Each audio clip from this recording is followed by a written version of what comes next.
I'll start. Good evening, ladies and gentlemen. Warm welcome to all of you for this webinar on nursing communication skills with specific reference to the labor room. Now, all of us, we would like to possess, as human beings, we would like to possess a lot of good qualities. And these qualities can be acquired through various modes, particularly knowledge, skill, and attitude. These are the main issues for every human beings are having. So one of them, which is applicable to all these things, knowledge, skill, and attitude, is communication skills. Because we learn a lot of things. We learn from books, we browse a lot of articles, and we hear from others. So we learn and we, through knowledge, through the communication skills. And then it's a skill. We have to develop it on our own, and then we have to go for that. So that is why it's called a communication skill. And then your attitude also makes a lot of difference, the way you are communicating. It may, if you have a positive attitude, definitely your communication skills will be better. And communication skills have to be improved for our personal improvement in day-to-day activities. So today, we are going to talk a lot about communication, particularly with reference to the labor room. Now, let's start with a first lecture by Dr. Kingsley. Dr. Kingsley. Thank you, sir. Dr. Kingsley Gnanadurai, that's his CV. He's an excellent CV. Look at that. He's the head of the emergency department and deputy chief medical services, the Bangalore Baptist Hospital, Bengaluru. Dr. Kingsley is an accomplished and qualified practitioner of internal medicine and emergency physician. He completed his MBBS and MD from Christian Medical College, Vellore. He has obtained his postgraduate diploma in medical law and ethics. He has also done his MBA hospital administration. And he is an expert in communications. And he gives beautiful lectures on communications across the country. And he has also written a book on communication skills. So over to Dr. Kingsley. Thank you, sir, for that wonderful introduction. And thank you, Kaho, for putting me along with this great panel and this wonderful topic towards improving the quality.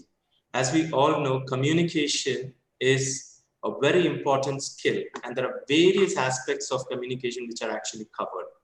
And we learn many things. One of the things is talking, and there are various components of this communication skills we are dealing with. But I'm going to touch on a more different side of the topic, which is active listening.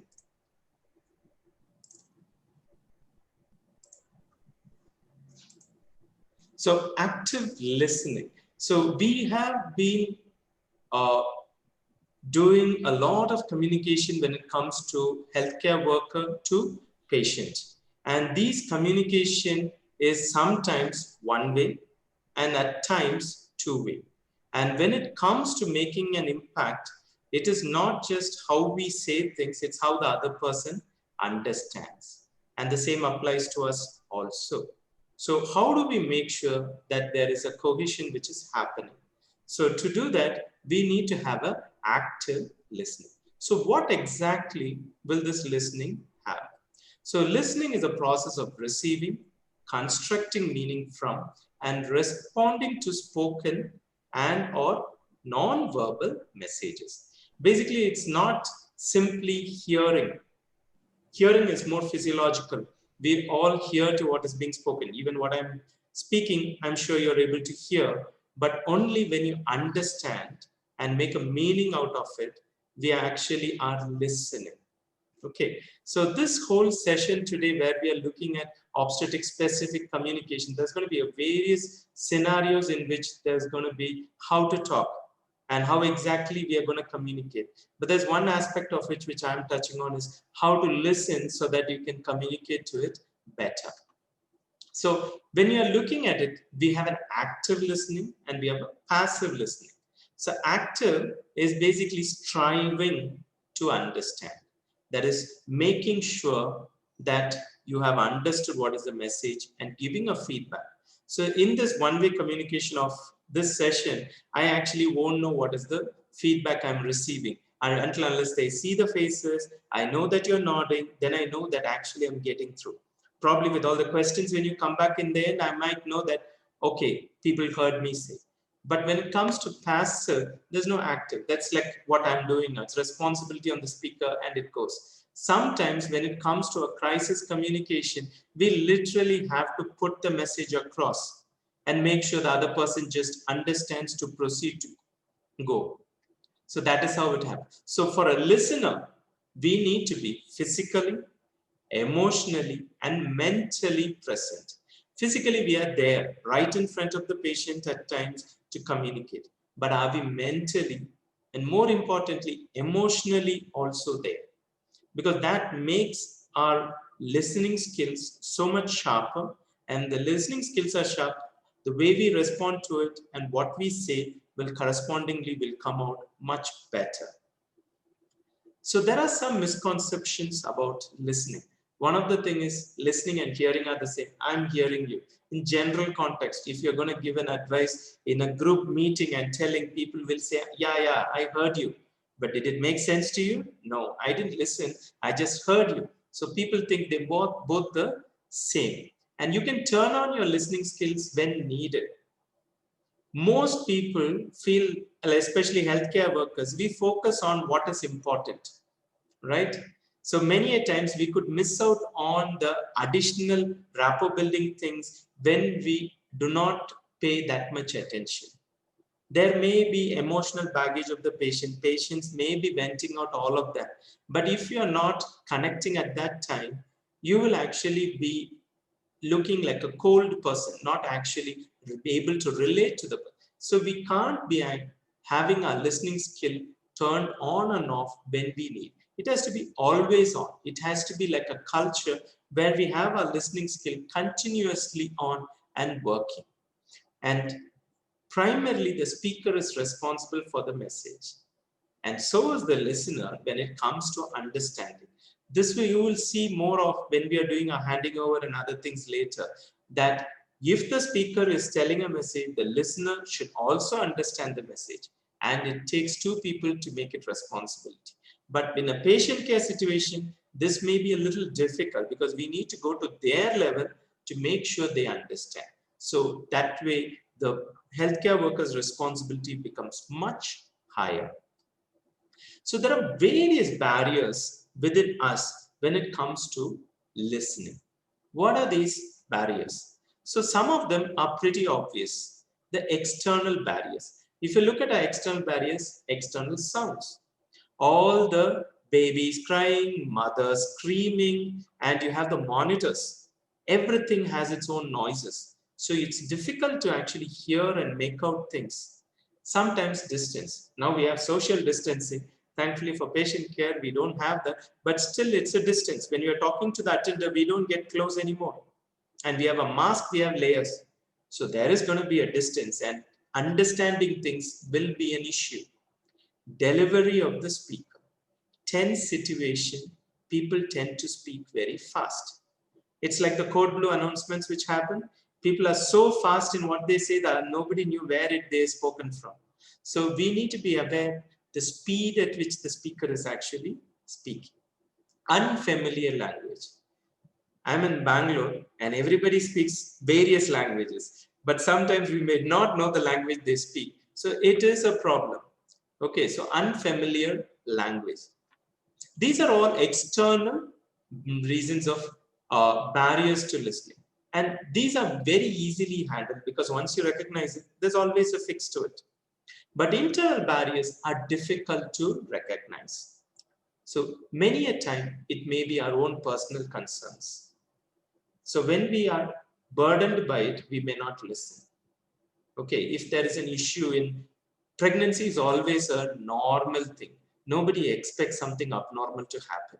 And when something abnormal happens, even as a healthcare worker, we sometimes can get stumped. So that can be a huge personal concern on how we are communicating. We should be aware of that. Sometimes we have our own prejudices and bias. We grew up with multicultures, but still we have our own prejudice and bias.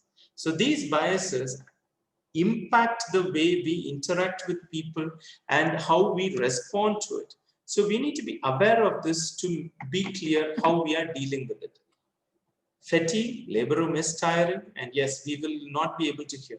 Uninteresting topics and judgmental. All of these things are barriers to listening, and we don't really listen to things so well when we are having these barriers inside.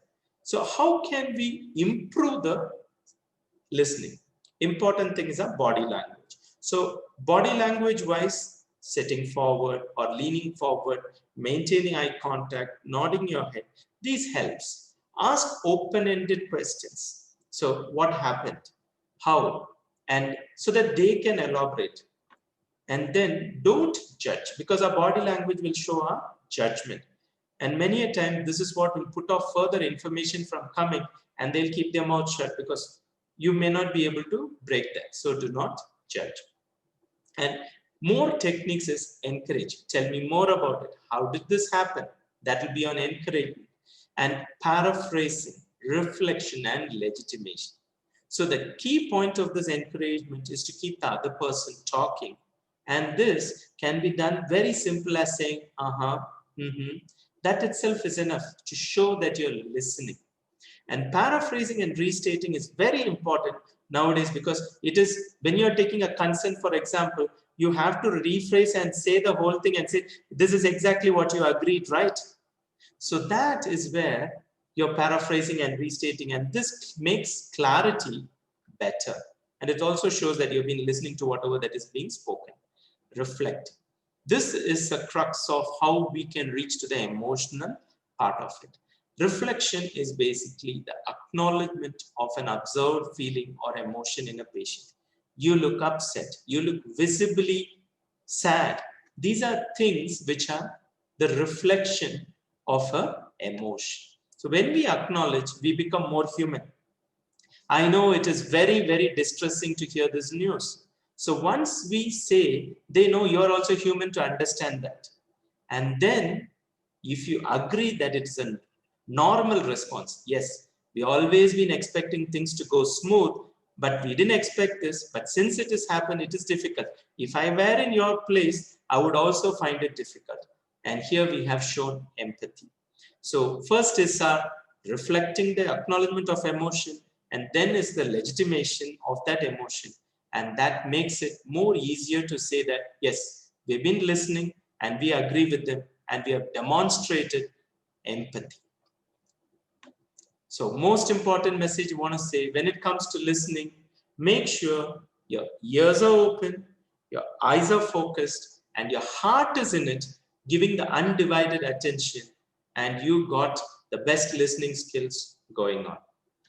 With this, I close my session, and I would give it back to Dr. Ramesh Babu to take it on further. Thank you, Dr. Kingsley. That was a wonderful talk, sweet talk on active listening. See, he has clearly said the difference between listening and hearing. And he has also told about the triangle, parts of a triangle, physical, mental, and emotional part of listening. And he has talked in detail about the body language as well as the barriers to the listening. Now, there's one thing I would like to say, that the word listen contains the same letters as the word silent.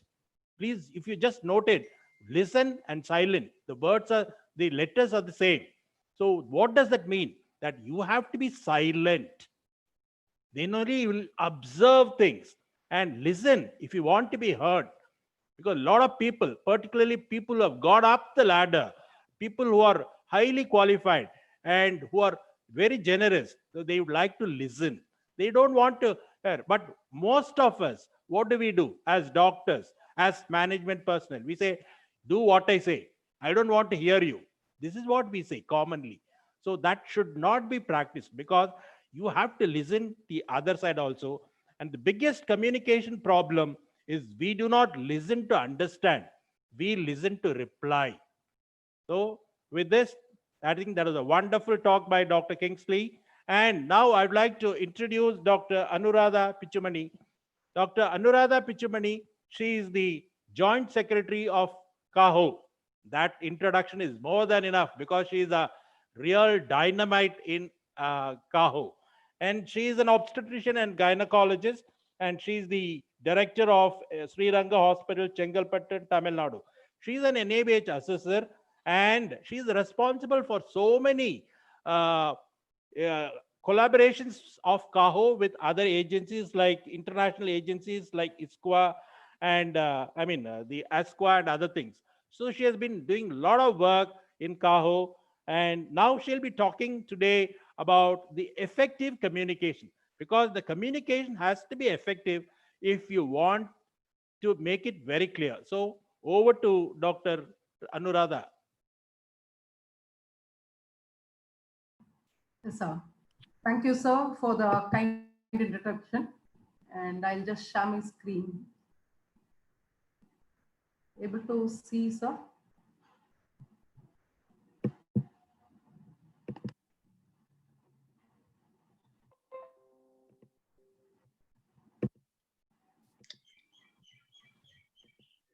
Able to see my screen?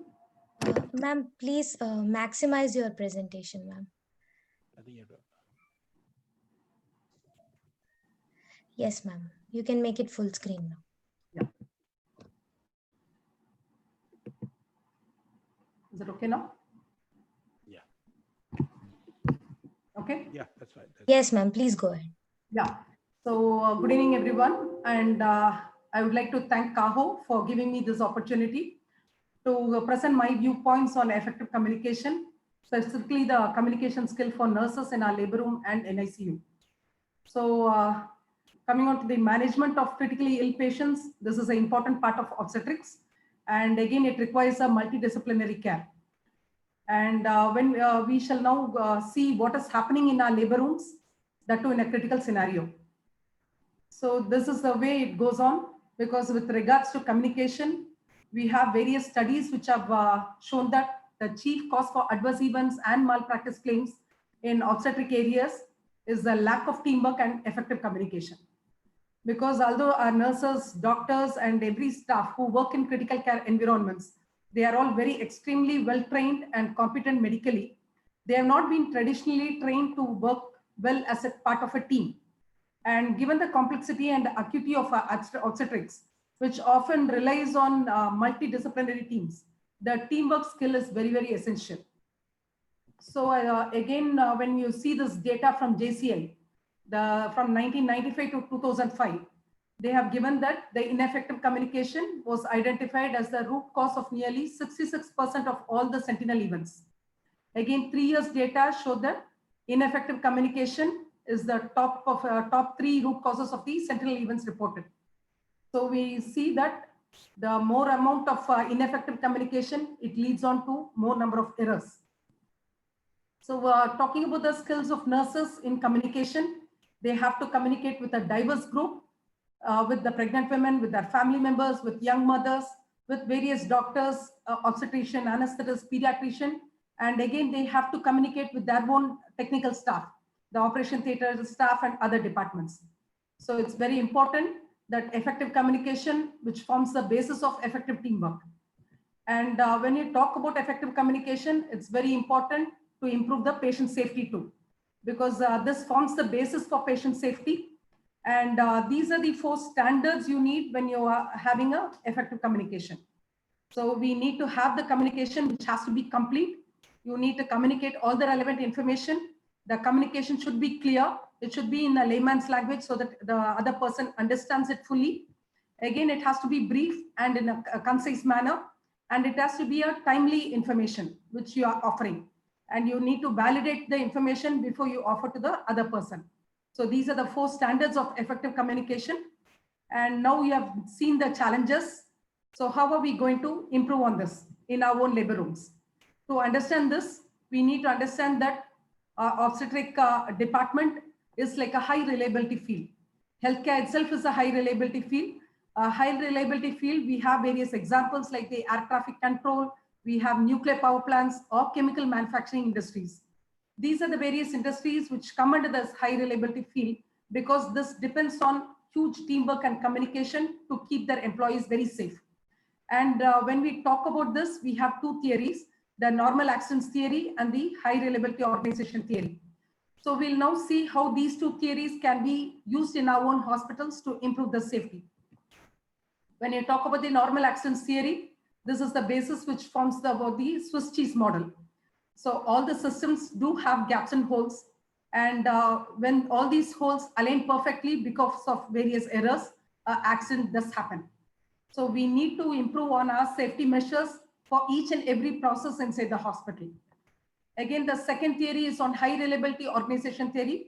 This gives importance only to the organization safety. So for this, a proper organization of the people, technology and process is very important. And we need to improve it based on the continuous drills, various simulation exercises, and the various trainings which we give to our own employees. So all the hospitals are doing all these drills, like in our obstetrics, we have shoulder drills, the PPH drills, all these do happen.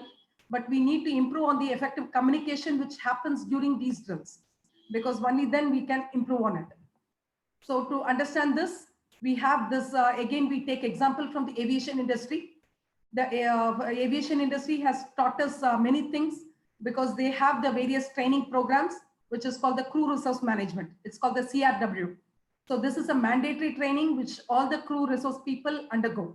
This is done to improve the safety for the people working inside the aviation industry. So when you look at the aviation, there are many errors which happen because of human errors. 60 to 80% is because of human errors. To reduce this, we need to improve on our training skills. And when you look at these two departments, the aviation and on the right side is your obstetric department. Both are very similar in that both are high risk environment, high stress environments, and they don't tolerate any errors. So when you are working in these type of departments, you need to improve on your communication skills. The situational awareness is very important. You need to understand the task allocated to each and every member of the team. The role clarity has to be defined. You need to improve on your problem solving and your decision making skills, because a split second decision is very important to save the life of a patient. So when you practice this during low stress levels, when you are doing repeated mock drills, you increase the likelihood that the emergencies will be handled effectively during a time of crisis. So I'll take you through 4 tools which can be used effectively in case of any emergencies. The first is the SBAR, the second is the call out, check back, and the handoff tools. So when we go through the SBAR, S is for situation, B is the background, A is for assessment, and R is for recommendation or the request. These are the 4 tools which are used mostly during the telephone calls or during handoffs. So I'll give you an example of I'll take you through an example like a nurse is calling from an obstetric ICU. She is giving a call to the obstetrician who has just now taken the shift. So now she is going to inform about a patient who's slowly becoming bad in the department. So we'll use the SBAR tool now. So I told you S is for situation. So for S, you have to state your name, the location, and you have to tell about the patient and the issue. So she is going to tell that I am Nurse Lata from obstetric ICU. I'm calling about a patient, Mrs. Chitra, whose BP is low. Then you go on to the B. B is the background. You're going to tell about the background of the patient. So you're informing about the patient's name, age, admission, and diagnosis. So she is now telling over phone that patient is Mrs. Chitra, who is 24 years, who is 4 hours post-operative from a cesarean, done for a placental abruption, admitted to the ICU in hemorrhagic shock due to DIC. She has already received 10 units of Paxils and 2 units of FFP. And now you're going into assessment. You're going to assess the patient and you're going to inform what are the vital signs and the present blood values. So she's telling over the phone, I'm worried that she's bleeding because her pressures are dropping. Her BP is 90/50. She's tachycardic. Her pulse is 110 per minute and her abdomen is becoming distended. The last part of SBAR is the request or recommendation. You would tell the doctor, how would you like to proceed? So she is asking the doctor, I would like you to come and evaluate her right away. So this is the way the SBAR works, so that you don't miss out on any important vital information when you are giving the information over a phone. The next part of the information is the call out. So this strategy is used to communicate during a critical crisis, because when you see a labor room in a crisis situation, each person is calling out some information and asking the other person to do it. And in this call out, it is important that you direct the information to a specific individual so that you understand that the individual has to do it. So like when you're going to ask the nurse, one nurse to other nurse, asking her to increase the syntocinon units. So you have to call out the nurse name and tell her that you have to add on one more unit of syntocinon, one more ampule. So this way the communication is directed to an individual. Then the third part of it is a check back. This is a closed loop communication strategy, which is very important when you are going to inform the other person over phone call. This is very important to reduce the medication error specifically. So when you have informed a nurse, one nurse to the other, you are telling about the injection which has to be given. The person who has received the message again informs the sender that this is the injection which she is going to give. So this becomes a closed loop strategy to reduce the error. The last part of is your handoff. This handoff is a transition of care. So when you are going to you are handing over a patient from the labor room to the theater nurse in case of emergency for a patient with fetal distress. So you're going to do this transition, and many a time during the transition of care, you do have many errors happening. So when you are going to do a handoff, you have to understand it's a transfer of responsibility and the accountability. You have to give a clarity of information. It has to be concise, and the acknowledgement is given by the receiver that she has received all this information. And again, it gives you an opportunity to review whatever you have given as a handoff. So these are the various tools which we can use in our hospital in various emergency situation. I do hope we start using all this. We train our nurses to use it, and all this are very important. And this happens only when you have a good leadership. So good leadership ensures an effective and efficient care. When all the team members feel safe to talk up, they speak up. So you need to ensure that all your team members are called upon. And this communication skill is very important because it improves the satisfaction from the patient. It increases a sense of security. It improves the trust which the patient has. It reduces the blood pressure and anxiety. And again, each and every patient has a fear of vaginal birth. So it reduces the fear of this birth. And again, you help the patient to make an informed decision. And with this, each and every patient wants to have a positive childbirth experience. This is what each patient wants when they enter a hospital. So to have a physiological labor and birth that fulfills or exceeds their expectations, they need to deliver in a safe environment where they have a continuous support from that birth companion. And again, you need to have a kind, technically competent clinical staff. This is what the patient needs inside our labor room. And they feel that they have been involved in their own decision making. These have been given in the WHO recommendations on effective communication, which was released in 2018. So I'll leave you with this message. The single biggest problem in communication is the illusion that it has already taken place. This was given by the George Bernard Shaw. Thank you.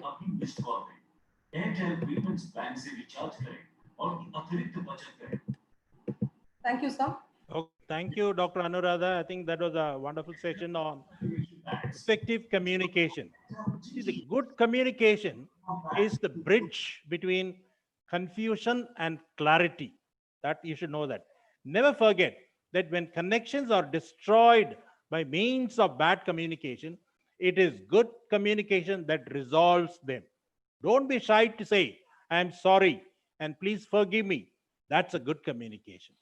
So thank you, Dr. Anuradha. I think she was talking about SBAR, call out, check back, and hand off. Now, SBAR, I would like to add only one more thing. ISBAR, ISBAR. I stands for introduction.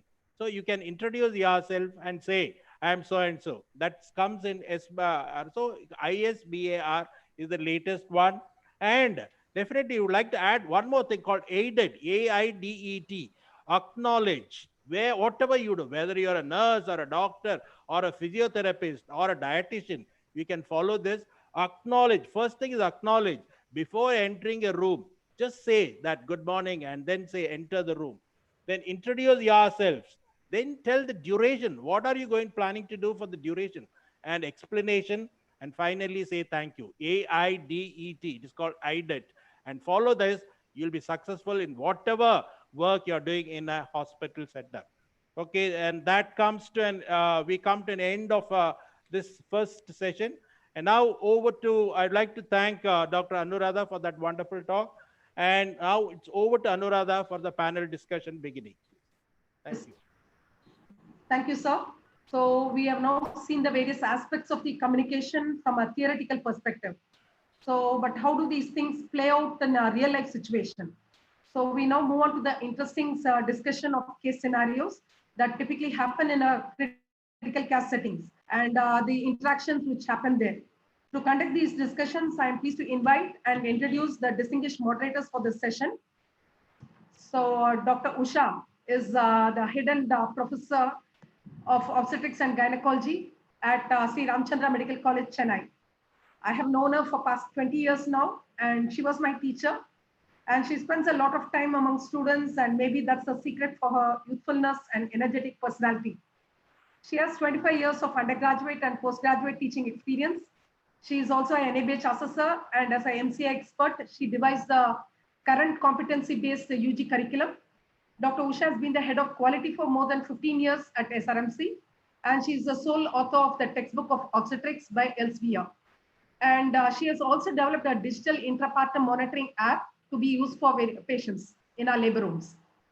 And I would like also to introduce Dr. S. Ramesh Babu, who is the Director, Medical Sciences at Trichy SRM Medical College Hospital in Tamil Nadu.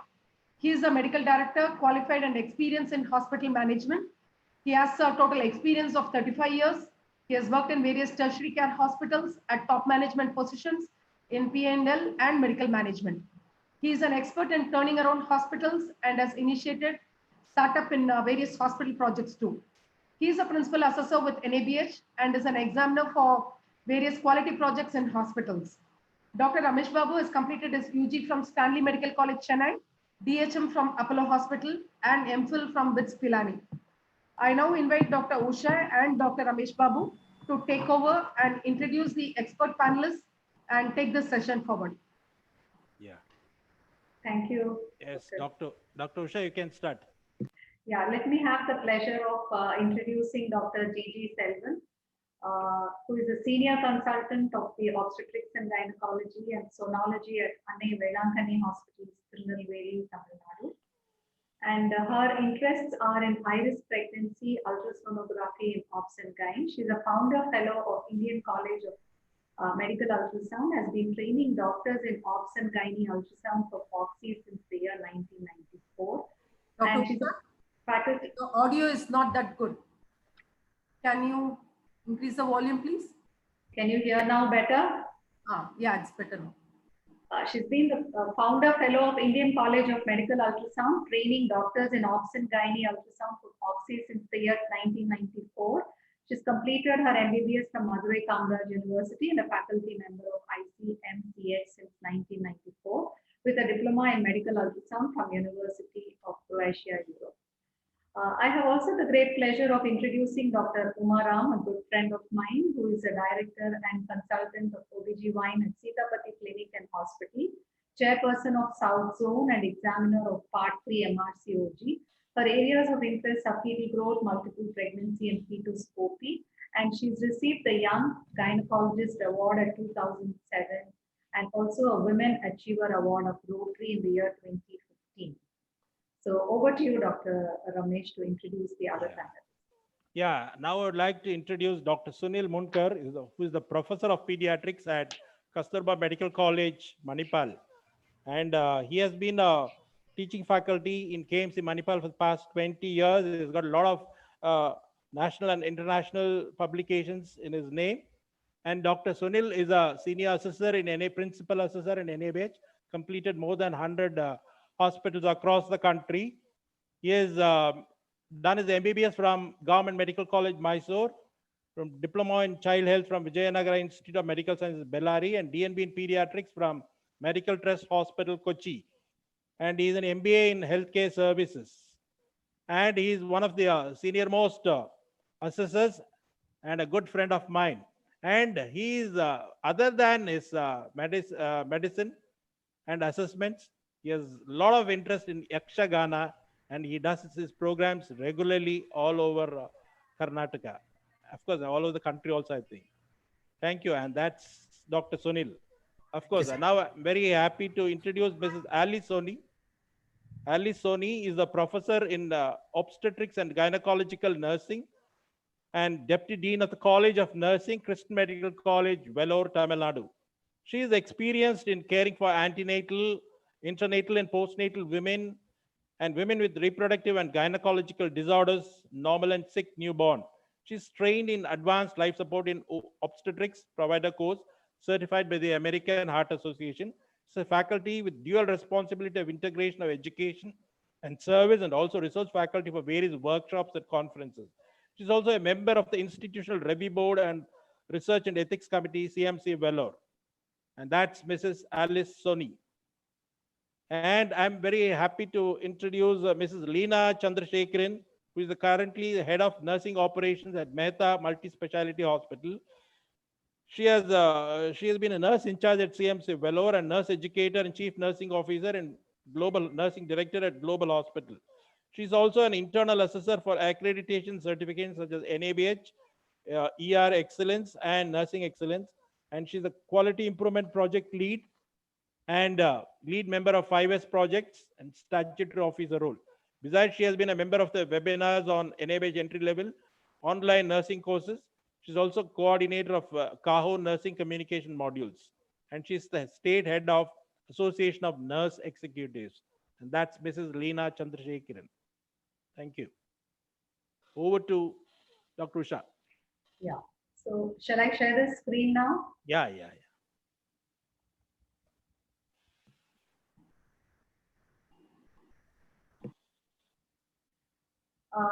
So we know that communication is an art. It's an art of expressing, exchanging information, thoughts, ideas, emotions, feelings, and the basic background foundation of healthcare. Now let's have the first scenario. This question is to Dr. Gigi Selvan. We have a primary gravida who's been in the labor room. She's been laboring well, and the family and she believes that she's going to be delivering vaginally, and this has been her mantra from the time that she got pregnant. And they have very high expectations, and she's been progressing pretty well. But then we find when she's close to 5 to 6 centimeters of dilatation, she develops sudden acute fetal distress, and then she definitely requires an emergency cesarean section. The question is, to a family and patient who believe that they are going to be delivering only vaginal, all of a sudden going to break the news that she needs a cesarean section. How are you going to be doing it, and what are the challenges, and how will you tackle this? Hello, good evening, everybody.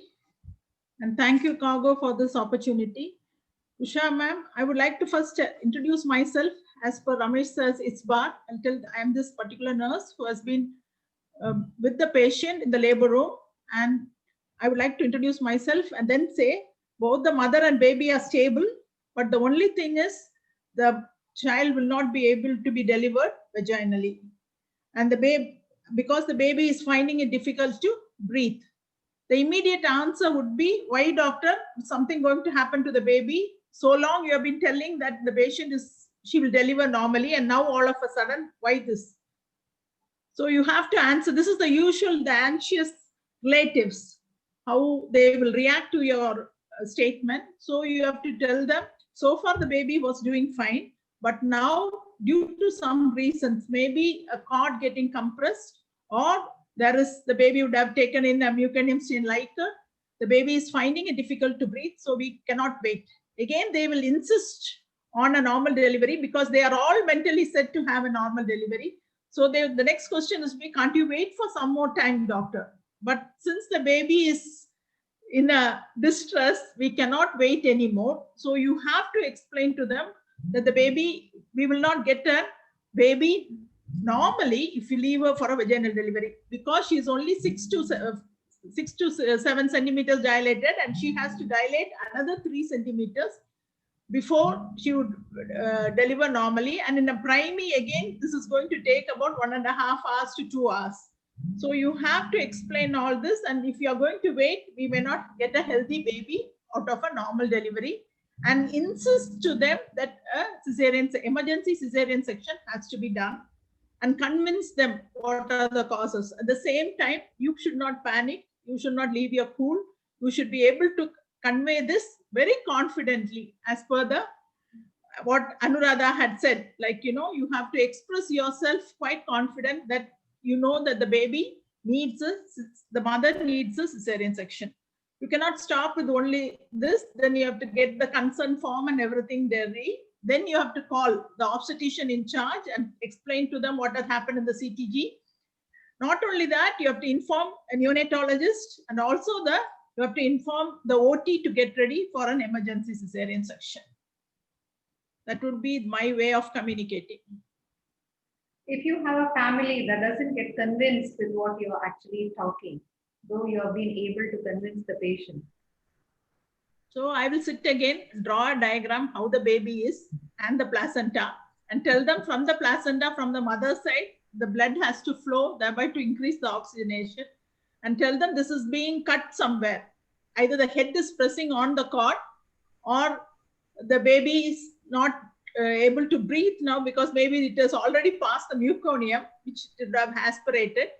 So I will draw a diagram, sit with them and explain all this. And if I'm going to wait for another 2 more hours for a vaginal delivery, I will not be able to deliver the baby, a healthy baby. Will not be able to give them a healthy baby. Then we'll have to all of us, the obstetrician, the family, the mother, and the neonatologist will have to keep the baby in NICU for a very long time, and also explain that it can even lead on to a hypoxic encephalopathy. Has to be explained to them. Okay, so you will reiterate with confidence. Great. So Dr. Ramesh, would you like to add anything to this? Okay. Okay, Visha. Okay, fine. Thank you. Thank you, ma'am. Thank you so much. We now move on to the next case scenario. I think I moved on to the previous.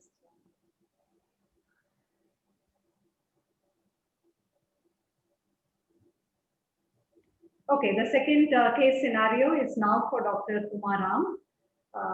This is a primary gravida who is conceived after 7 years of infertility, having very regular visits, comes to the OPD, has never defaulted, has had very regular visits.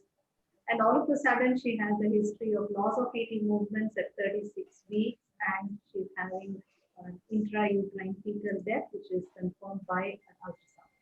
So she requires admission, delivery, and the nurse there is the one who is interacting with the patient and the family. How do you break this news, and how would you handle a patient who is emotionally pretty much distraught? Okay, thank you, Usha. This is a difficult situation for anybody, because it's an unexpected situation where we are not going to be able to actually improve the outcome in terms of giving them a healthy baby. So in this situation, few things we have to understand. First, we have to understand the situation, the fact that this is an intrauterine fetal demise. Second thing we have to understand is, or take on board before we start talking, is how much does the woman know? Is she aware that this is an intrauterine fetal demise? Or are you going to be the first person who is breaking the news? Because both scenarios can happen. They may come in with reduced fetal movement. As a nurse, you may be the first one who's putting a Doppler on the woman's abdomen, and you are not able to locate the fetal heart. So in that situation, first you have to understand that you need to be sure what is happening before you start talking. The other situation is, somebody may already have a diagnosis of intrauterine fetal demise. They may be aware, and then they're coming in for admission. In that situation, we have to understand first, how much do they know? Is the woman aware what the problem is? In any communication scenario, we have to take on board what is it that the woman is aware of, how much does she know? Because only from there you can begin the rest of the conversation. The next thing we must remember is, when we break this news or when we talk about this news, what are the possible ways in which that woman or her family can react? Because only if we are prepared will we know what to say next. So they can react with shock, disbelief, unwilling to accept the fact that the baby is actually dead. The second, there may be anger. There may be anger saying you didn't do something right, or your hospital didn't do something right. Or there may be complete breakdown and sobbing. So there can be three different situations, and we must mentally think about what is it that we are going to say based on the reaction. And we should also know we have to communicate this to the doctor, the obstetrician, who has to come and then handle the situation. So there are three important points that we need to keep in mind when we start talking. Now, in the principles of breaking bad news in this kind of a situation, firstly, if you're the first person who's checking, if you're not sure, don't say something that may not be right. So don't say, I'm hearing a heartbeat, it is slow, I'm going to call somebody, because they will hold on to it and then afterwards feel that if something had been done within the 10 minutes before the next person came and confirmed, the baby would be alive.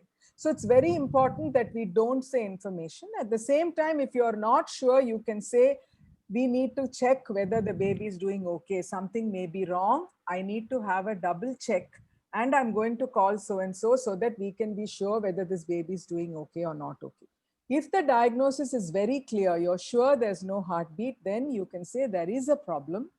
I think the baby's heartbeat has stopped, and we are going to double check this by doing a scan or calling the consultant or whatever it is. That's very important, because otherwise they may hold on, because at that moment they're going to clutch at straws. They want this baby to do well, and you don't want a situation where they say, in the 15 minutes that it took for the second person to come, why did you not do something more? So that is also important. Break bad news always in a fairly private environment, however it is possible. Take them into a quiet room, make them sit, make sure there is somebody with the woman. Don't break the news when she's alone.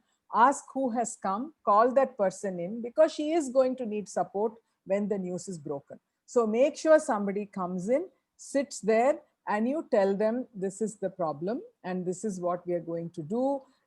And there'll be questions. How is it possible? We have come regularly. Why? So then you can say that all these questions we will answer, but right now, let us first do the basic things that are required now. There'll be a lot of questions. Those questions we will answer when you are in a frame of mind where you can also take in this information. Or we can say that actually at this point, we don't know what has caused this. We will try and find out what is happening. So it's important to be upfront with what is happening. It is important that we don't kind of beat around the bush and use words that they don't understand, and say clearly what we are going to do. Give them the private space, give them time to grieve or break down if they are breaking down, nothing wrong in that. And then wait patiently till they calm down and then proceed with what they have to do. Okay, I think those will be the principal things that we need to say. As I said, you need to call in the obstetrician or the doctor to come in. You need to ensure that, if an ultrasound needs to be done, then that process is also, activated, so that when we can confirm. Sometimes even if they've had an ultrasound, they may want to ask, they may say, Tiruppi or vaati paakringla, can you say once more, really is this baby not having a heartbeat? Then there's no harm. You can say, we'll check again. I'm sure, but we will check again. For your reassurance, we will check again. So these are the things that usually happen when somebody has an unexpected IUFT. Thank you. So it's a situation that communication needs tact, empathy, being sensitive, and then convincing to the family. Yeah. Dr. Ramesh, would you like to add anything? Yeah. See, any breaking bad news, it's a big problem in any hospital for that matter. Yeah. So you have to be very, very careful, because people are highly sensitive now. You can't shout at them, because they are highly sensitive. They are coming with a problem. They are coming with a pain. So there is a protocol for that. and that is called a spikes protocol. The Yeah. spikes means SPIKES. First one is setting. You can't just tell them in the open area. You have to take them to a room where there's calm and quiet, and then you have to talk to them. Then there's a perception. What is the perception of the patient? That you should understand. Then you should invite them, and the knowledge, K is for knowledge, and finally it is to be empathetic. E is for empathy, and finally you have to summarize and strategize. So this is called a spikes potential. If you follow this order, you'll be definitely successful. Initially, it may be a bit difficult, but once you start practicing this, because these are all well-proven theories, so you have to start practicing spikes potential, AIDET, ISBAR and all. If you start practicing, definitely within a few months' time, you'll become a master in that. Thank you. Okay, we now next move on to the next situation to Ms. Leena. Multiparous Ma'am, women. can I just interrupt? Yes. Dr. Usha, your Yes. voice is not much audible. Can you keep your mic a little more closer, ma'am? Okay. Okay. The multiparous woman who is being shifted to the postnatal ward after a normal delivery is found to be lying in a pool of blood, and 2 hours after delivery, she's found to have tachycardia and hypotension, and she probably requires urgent intervention for a possible postpartum hemorrhage. So this is a normally delivered patient, everything was normal, all of a sudden taking an ugly turn. How would you manage communicating this situation to patient and the family? Good evening to all the participants and the speakers. I think this scenario is starting at the ward. It's at the postnatal ward. Yes. I think I'm going to share my slides. Dr. Usha, can I do that? Okay. I have few slides. Yeah, thanks.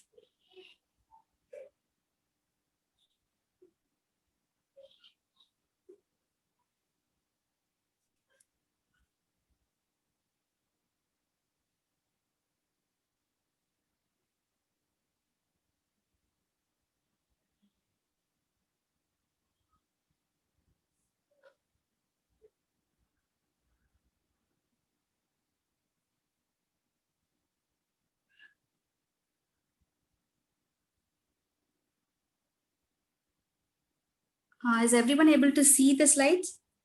Yes, we can do. Okay. So the scenario has been explained by Dr. Usha. So the scene starts at the ward, postnatal ward. So we all know what is postpartum hemorrhage when there is a hematocrit drop of 10% or there's 500 ml of bleed after normal delivery or 1000 ml after LSCS. So I have divided the communication at 3 levels. That is a postnatal ward, the OT, and the ICU nurse.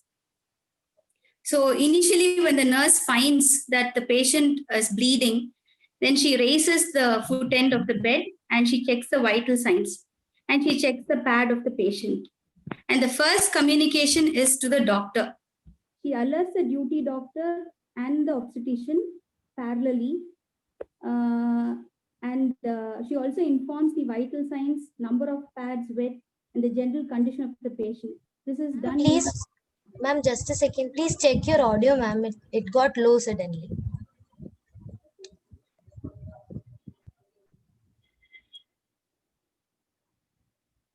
Is it okay now? Yes, ma'am, this is okay. Okay.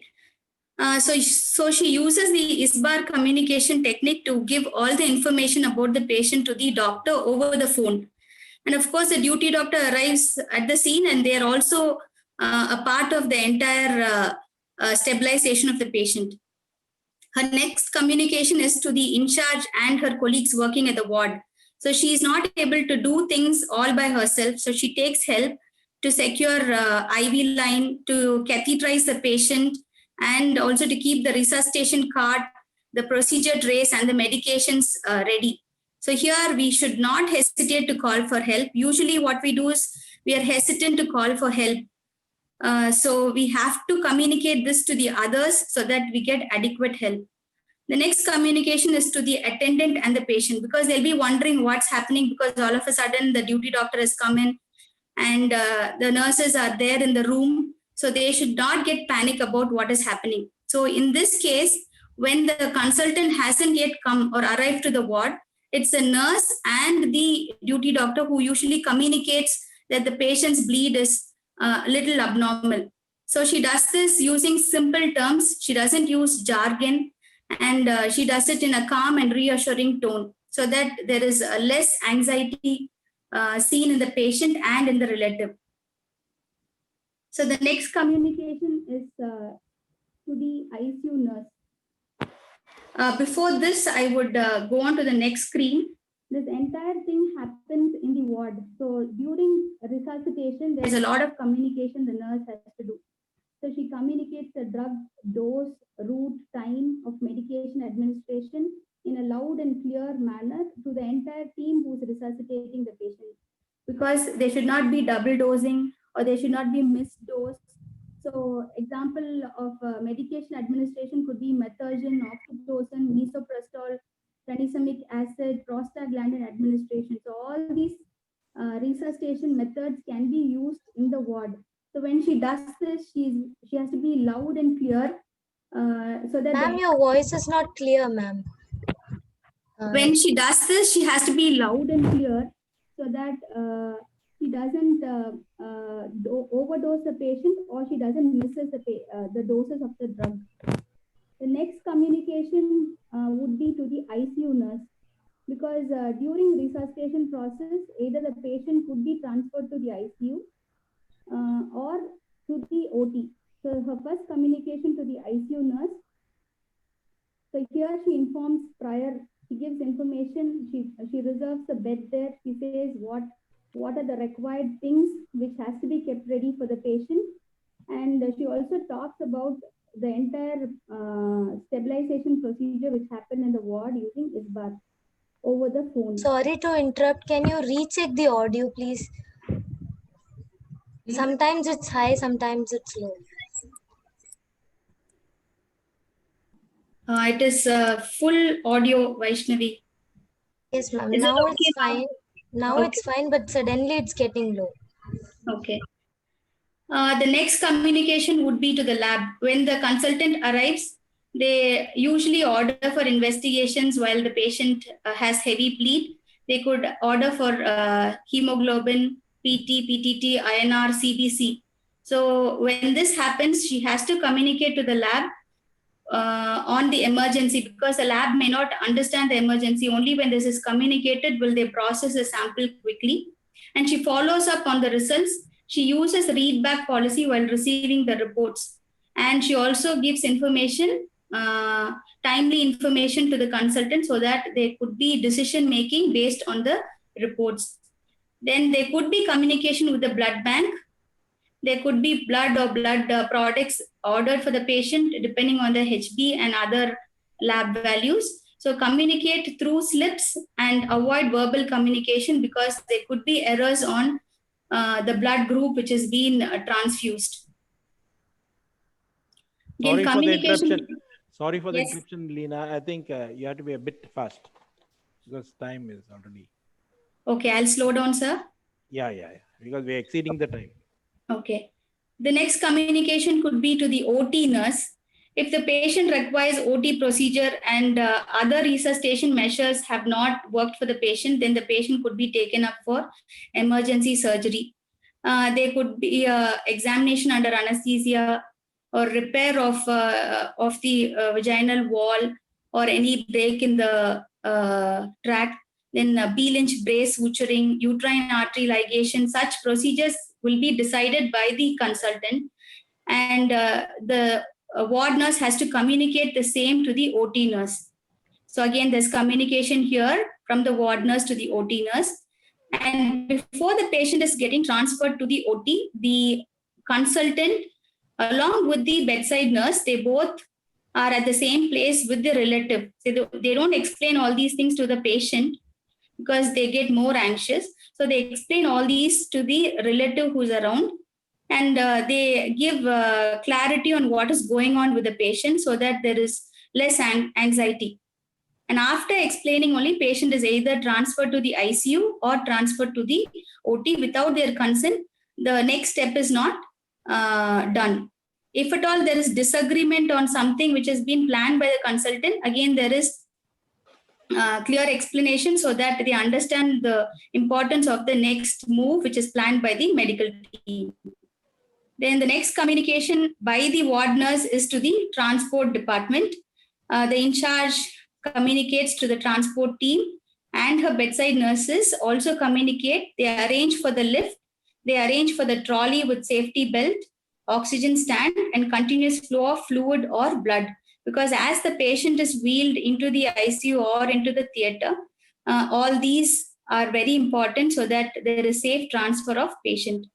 Then the communication with the other patient and attendant. While the resuscitation is happening, since it is the ward, the nurse can also get in touch with the other patients who are annoyed, because usually resuscitation process takes half an hour to 1 hour to stabilize the patient, or maybe more than that also. So during this time, when the nurse is assigned to 5 patients in the ward, the other patient and attendant can get upset because they have not been taken care during the time of resuscitation.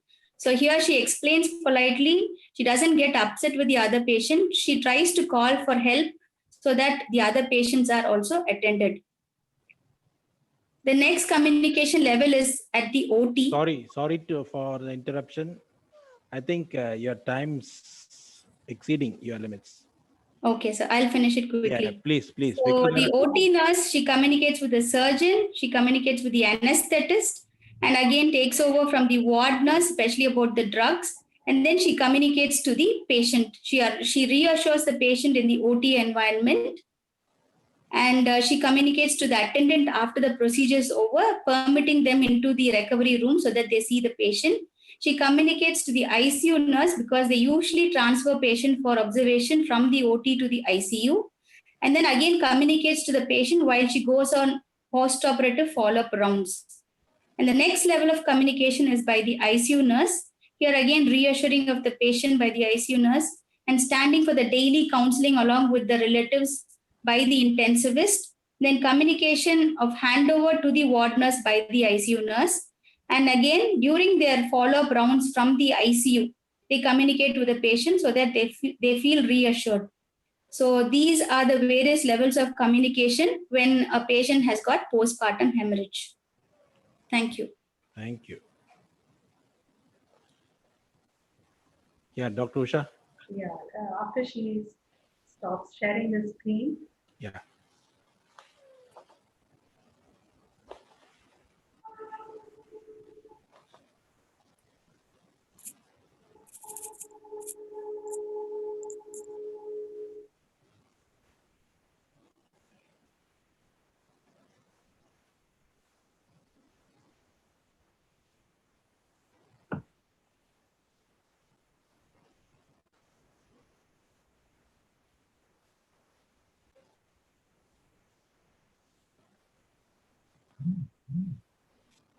Okay, we'll quickly move on to the 4th scenario. This case is for Mrs. Alice. Baby born, this is scenario in the neonatal ward. Baby is born about 8 hours ago, found to be flaccid with apnea, being shifted to the neonatal ICU with suspected severe hypoglycemia. So the doctor and the family need to be informed by the duty nurse. How would you go about it and how would you manage the challenges? Good evening to all. I thank the organizers for giving me this opportunity to connect with you through this virtual platform. As the scenario says that the baby is just newborn and with sudden apnea needs to be shifted to an ICU. And here I would like to bring out the intricacies or the complexities of communication that what each one of us deal with in obstetrics. First one is, let me acknowledge that I am a novice in this, just a beginner with all my experience, because every situation is a very learning experience for us. Secondly, there is no right answer that is suitable for each family because every individual is different. Thirdly, there is no hard and fast rule of how people will react emotionally. They may express disbelief, they may be angry, they may blame, they may be crying. or sometimes they may faint and fall, or sometimes they may be just silent. We don't know whether they really understood the situation or not. And the fourth one, especially in this case, she had just given birth, and that moment is just shattered within few minutes of giving birth, because she never anticipated such a thing to be happening. And most of the time in our obstetrics, our communication is always very urgent, but it has to be with a lot of facts. So I just want to take you through the scenario with 3 levels of communication. One is communication with the mother and the caretaker. As Dr. Ramesh said, I want to take you through this communication with the spikes model. So spikes, setting up. Most of the time, it is the nurse who is there in the clinical area and the labor room or in the ward who identifies this apnea. And quickly the nurse need to put in our mind, she identifies the baby with apnea, and then what to say, she needs to quickly paraphrase that in her mind. And sometimes our body language will show that there is something wrong with the baby. So that is a setting up, not only the private area you have to go. And more, it will be better if we can communicate to the caretaker and the mother at the same time, rather than just communicating to the mother and giving her a shock. And by second thing is perception. By looking at your face, the mother may perceive that there is something wrong that has happened. Okay, and at that point, if you just blurt out what you want to say, it will result in something called as a flash bulb memory. That is, anytime later in our life, this incident of suddenly breaking the news may affect her lifelong. So we need to be very careful as what to say. So now you have perceived that she understood something is wrong. And then invitation, that is, she says, sister, is anything wrong with my baby? My baby, baby is fine? No. Is it baby is okay? No. Or baby is not breathing well? Is there a problem? Something she keeps asking you. And that is the time when you are ready to explain to her what is actually wrong with the baby. And now, knowledge. You need to be knowledgeable to say, identify whether the baby has apnea or not. Knowledgeable to say what you have to say to the woman. So, and you has to be very simple and clear. You can't say the baby has apnea, the baby has bradycardia. The baby has a problem. There's some breathing difficulty in the baby, which I will sort it out. We will tell the doctor and do the needful for the baby. So very simply and clearly it has to be explained. And being honest. Sometimes you don't know what is the cause. They may ask you, what is the cause for this apnea? So you may say, you may not know. So be honest. What you know, you say. Don't have to say everything what is happening. And sometimes very easy for us is to avoid the situation just by saying that doctor will come. Doctor will tell you what is happening. So it is not to avoid the situation also. And the next one is you should not be judgmental. Sometimes you'll say, your labor was prolonged. That is why the baby went into apnea. You did not strain well. That is why the baby has apnea. Or you have kept on shouting in labor and you became dehydrated. And that is why your baby has ended up like that. So these type of talks should not be there, which will cause more heartache for the mother. And you have to express genuine concern. You don't have to say anything many times. You just have to stay with the woman and express your concern to her with your body language, with showing interest, showing concern for the woman. So that is K. And E is reactions, emotions. Okay, they may respond in various ways. Sometimes they may be very angry with you and they may shout. They may blame you, saying that you gave one injection and that is why the baby became like that. You might have given an injection, vitamin K, which is good for the baby. But they may be blaming, saying that because you gave that injection, my baby has become like that. So you have to wait for them to react to this situation. Let them express whatever reaction they need to show. And yes, this is the strategy in spikes. So now you will tell them that you have called the doctor and the doctor will come and see, and the baby might need a neonatal intensive care unit treatment and you may be shifting her. So you can use your spikes model when you are dealing with the patient, woman, as well as the caretaker. And then communicating to the neonatologist using ISBAR, as it was told earlier. ISBAR, identify. You identify who you are. Maybe you're talking on the phone saying that I am so and so and I am calling you because of this reason. Yes is for explaining the situation. The baby now has apnea. The status, baby's condition is sick. Whatever you're going to tell. Background, you will tell. The relevant clinical history, brief history you will give. When and how the baby was born. The duration of labor. The drugs given in labor. The gestational age. The birth order. Or you may say any risk factor in baby, in the mother.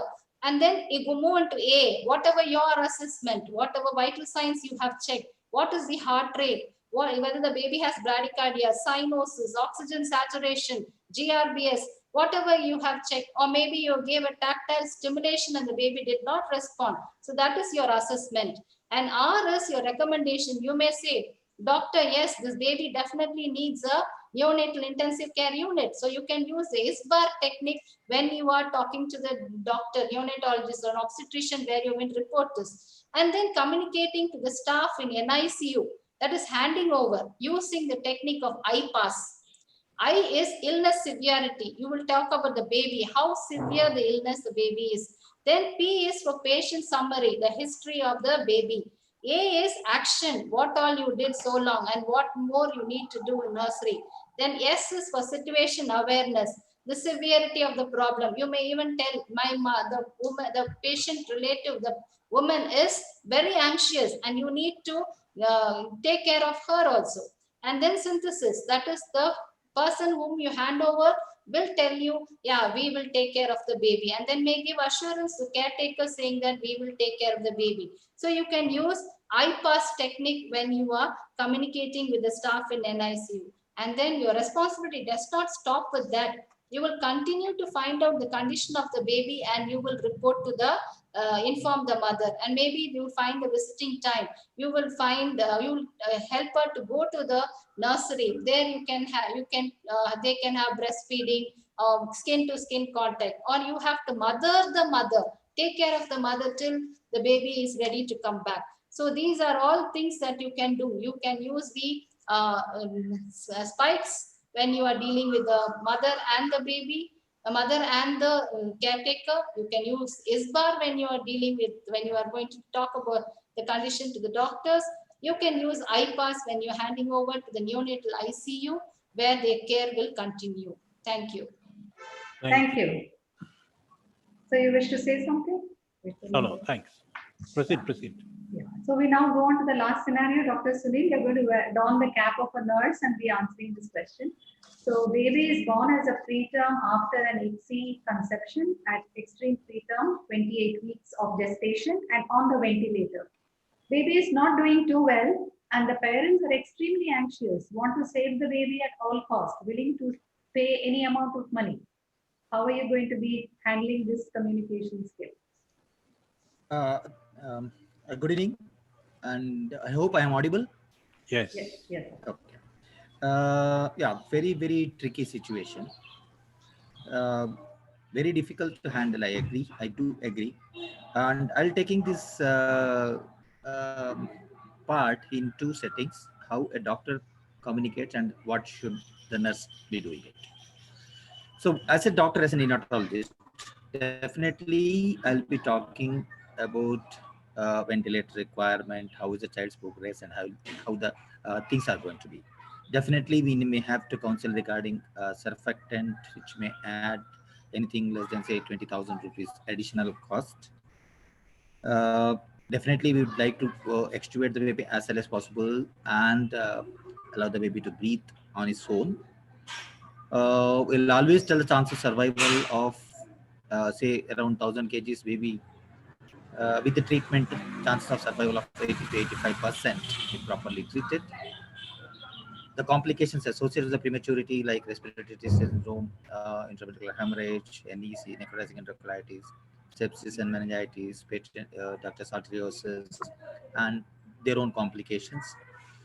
And approximate duration of stay, very important as far as the prematurity is concerned, is around say up to the baby's corrected gestational age is around 36 weeks. So it may be a prolonged stay of 8 to 10 weeks again in the hospital, or at least the baby is able to feed properly with around say 1,700 grams weight. And with doing all these things, we may not know what exactly the long-term outcome of these extremely preterm babies.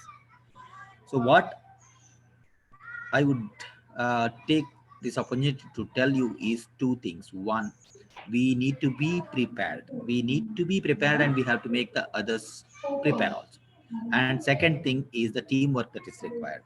Please note that neonatologist being at the other end of the care, the rapport with the parents may be only for 2 days or 3 days. So it will be very, very difficult to develop the rapport in that 2 days. So we'd like to definitely involve the obstetricians when we counsel these to the patients. At the same time, I would like to have my nursing staff who's taking care of this baby with me also when I am discussing these issues with the parents. Very, very important, because all of us should be talking in the same way and conveying the same message to the parents and caretakers who are on the other side. Point number 2 is also note that this is a patient who is born out of ICSI conception. It's not like the normal pregnancy, which we had discussed in the earlier part of this discussion. And mother and the parents are highly anxious and stressed. They might have already stayed back in the hospital for 6-7 months, and they were expecting a normal baby, healthy baby to them at the end of this period. And now we are telling that the child is to be on ventilator for so many days and all related complications. 10 to 15% of child succumbing to the illness. Another 6 weeks of prolonged hospital stay. Another additional cost of say 2 to 3 lakhs. And it will be very, very difficult for the parents to understand this scenario. So this counseling and convincing the parents starts even before the delivery. So all these points, when we discuss, I expect my staff nurses also to be there so that they also talk in the same way. So also the gynecologists or obstetricians. So what a nurse should do at this scenario? She should communicate in the same way. Setting up of a privacy, avoiding interruption is very, very important. Again, when we communicate, having a cell phone or talking to a cell phone or doing some checking some messages, etc., should be avoided. And you should have a patient listening, as we had already discussed, as Dr. Kingsley has told. We should have a patient hearing ears to listen to their grievances, their apprehensions, and their questions, and provide maximum confidentiality to them and support them. Please also note that this mother is a purpura, fresh purpura, maybe 3 days old, 4 days old after the delivery. So she'll also have physiological challenges and postpartum challenges. So very, very important. Also, when we communicate issues, it's important to ascertain the patient's perception. Patient may be a graduate, patient may be a IT software engineer, patient may be a doctor, or patient may be a layman, or patient may be a laborer or a agriculturalist. So with what level we need to talk, avoiding medical jargons to them should be the scenario, because sometimes doctors end up in talking in medical terms and the patient may not understand. They may be more closer to the nursing staff to ask these questions. Can you explain what the sir has told, what's surfactant, what is surfactant, and all this stuff? So subsequently, following the doctor's communication in the scenario, then let's say if the patient is agitated, if the patient is depressed, if the patient is anxious, if the patient is, it is not easy and it is not the same way as we talk to all the patients. So we need to change our way of communication. We need to change our tone. We need to change our language. We need to change our terminologies, what we use when we talk different kind of patients at this. Obtaining the patient's invitation is also important. Is she ready to agree? Is she ready to listen to what I'm going to tell? Because many of these patients are anxious, and because they are in the peripheral stage, they will be taken away from the discussion. Most of the husbands or the fathers or the in-laws will come and discuss with the neonatologist, and she is totally caught unaware of what is happening to the patient. Instead of that, it is better to include her, discuss these findings with her and let her understand what's exactly happening, so that she's also be prepared, even if there is any eventuality that can happen. And giving knowledge and information to the patient is a must. Complete knowledge, and also, as we had already discussed, ascertaining that whether she or he has understood what we have conveyed. What we have conveyed. Please note that it's a challenge of communication, or it's a communication, ineffective communication, if the person who is at the other side has not understood what we have communicated. And always address the patient's emotions with empathic responses. Very rarely doctors do show this empathy, because in this material world, which is business minded, people have lost the value for empathy. So we need to be empathetic. We need to understand what the mother's going through, and we should allow her to open up, so that let her communicate properly what she's going through, what she need to ask, and let's try to solve this problem, rather than being stubborn and being creating a barrier in between, and not allowing her to come out with the questions. So always, what I would what I do, and what I also recommend others to do, is to reflect. After this counseling, after the procedure is over, after the communication is over, go back, sit back and reflect on yourself, whether you have communicated, whether you have effectively communicated, where you might have gone wrong, where you were very effective. Consolidate on your strengths and minimize on your weaknesses in the communication, so that you can be a better communicator, and convey the message to the patients that this is the scenario and we need to understand this scenario. So basically, two things I would like to stress here: the teamwork, the neonatologists, the obstetricians, and the nursing staff who is taking care of these children, and also being prepared, because it's always better to prevent and prepare rather than repent and repair. So make the nurse also understand the scenario, so that if there is any doubt, the mothers can communicate to them, and reciprocally they can communicate to the mother the actual scenario. So that's what I would like to mention here. Otherwise, the management part I will not discuss here. Thank you, Dr. Sunil, and thanks to all the panelists. And I now hand over the mic. Yeah, I think we have now, thank you all the participants. Wonderful session it was. And we have a question answer session now. We have got 2 questions. First question is by Hema Bhushan Rao. She's asked, request you to emphasize on special communication, situations, methods, and tools. I think, Dr. Usha, can you answer that? There is something called situational awareness. That is, you are getting aware of the entire background based on which you are actually making the communication. So there are several instances where you need to actually modify your tone, modulate the method in which you are talking, and the manner in which you are actually passing on that information. So basically, you are transferring not only just information, you are transferring certain emotions, certain feelings, certain ideas, certain thoughts. So how we do it is very important, and there can be a lot of non-verbal communication, which can pretty much get into this. Okay, thank you. I think the second question is, why can't we break the news for the caretaker first and to the mother, maybe after the delivery? This is asked by Sister Aileen Matthias. I think Dr. Uma can answer this. So this is actually a very common request actually sometimes, not to tell, don't tell the woman that something is wrong with the baby. But I believe that the mother needs to know what is actually going on, because it is important that we give her the correct information. Otherwise, it's going to be that much more of a shock when she delivers a dead baby after the fact. So we need to break the news in a appropriate manner, as has been emphasized, but we cannot not give her the information and then take her through labor. Okay, thank you. Thank you, Dr. Uma. I think before handing over the mic to Dr. Anuradha, I'd like to tell the last word. Communication is a skill that you can learn. It's like riding a bicycle. If you are liking to work at it, you can rapidly improve the quality of every part of your life. So thank you very much for all the participants and all the panelists.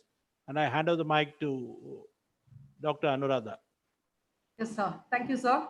So once again, good evening to all of you. It was nice having all of you here, very experienced practitioners of medicine, freely sharing your expertise and adding value to a very important dimension, the communication skills in obstetrics and NICU. So I'm sure all the participants have found this discussions very useful, and they will be implementing in their practice to help improve the quality of services which they provide to their own patients. On behalf of CAHO, I would like to thank all the distinguished moderators, the panelists, the speakers, and the audience. Thank you. Thank you. Thank you. Thank you, Kaho. Thank you.